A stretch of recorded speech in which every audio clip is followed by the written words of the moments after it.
നിങ്ങളുടെ favourite shows ഇനി ഒരിക്കലും മിസ്സാവില്ല. ഇപ്പോൾ C5 കാണും നിങ്ങളുടെ ഫേവറേറ്റ് ഷോസ് തികച്ചും സൗജന്യമായി. ദേവിക്ക് എന്നോട് വിരോധം തോന്നുന്നുണ്ടാവൂല്ലേ? അയ്യോ, എന്തിന്? വിവാഹ മണ്ഡപത്തിൽ വെച്ച് അത്രയ്ക്കും മോശമായല്ലേ ഞാൻ ഗോപികയോടും നിങ്ങളോടൊക്കെ പെരുമാറിയത്? മാഡത്തിന്റെ മാനസികാവസ്ഥ എനിക്ക് ഊഹിക്കാവുന്നല്ലേ ഉള്ളൂ.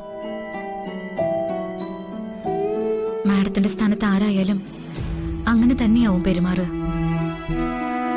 അതുകൊണ്ട് എനിക്കതിൽ പ്രയാസമൊന്നുമില്ല.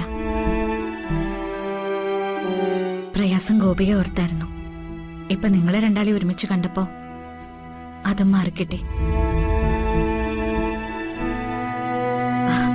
പ്രയാസം മാറിയെന്ന് മാത്രമല്ല, മനസ്സ് സന്തോഷം കൊണ്ട് നിറഞ്ഞു.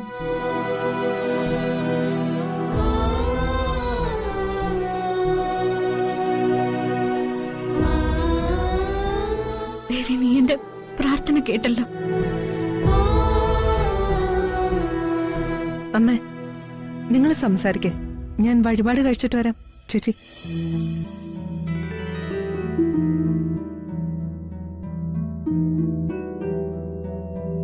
എനിക്ക് ഗോപികയോട് ഒരു വിരോധമില്ല ദേവിക. എന്റെ വിരോധം എന്റെ മകന്റെ വിധിയോടാ. അതോർക്കുമ്പോ എന്റെ ശക്തി മുഴുവൻ ചോർന്നു പോവാ.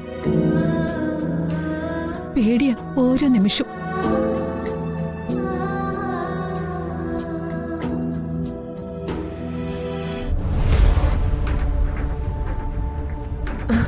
അമ്മ, ഞാൻ സാരി എടുത്തേ.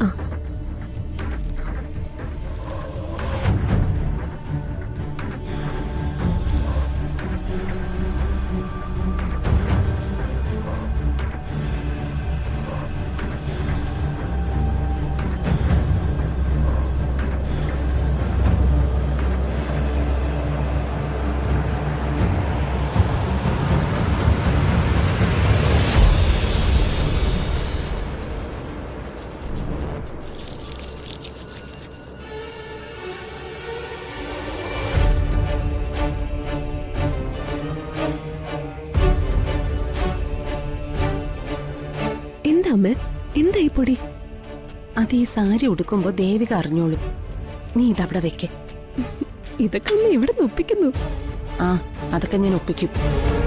ഈ സാരി പൂജാരി അവക്ക് കൊടുത്തപ്പോഴേ അവക്ക് കയ്യോടെ സ്നേഹത്തോടെ നിനക്ക് തരായിരുന്നല്ലോ. അവള് തന്നോ? ഇല്ലല്ലോ. ആ സ്ഥിതിക്ക് അവള് കുറച്ച് അനുഭവിക്കട്ടെ. ഈ സാരി അവക്ക് തന്നെ കൊടുക്കാൻ വേണ്ടി അവളാരാ? കോലോത്ത തമ്പുരാട്ടിയോ?